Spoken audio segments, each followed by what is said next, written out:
how to set a sleep timer for music on iPhone. Hey everyone, welcome back. In this video, I will show you how can you set a sleep timer for your music on iPhone.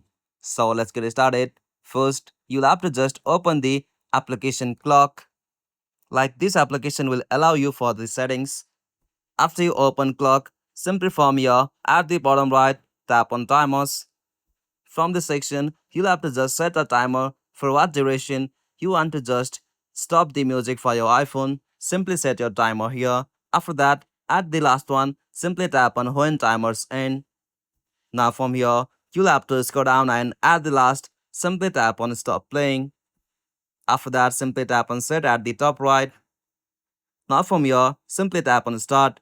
After you tap on start and start the timer, your music, podcast or video will automatic stop playing when the timer ends. After that, you'll be able to easily set a sleep timer for your music on iPhone.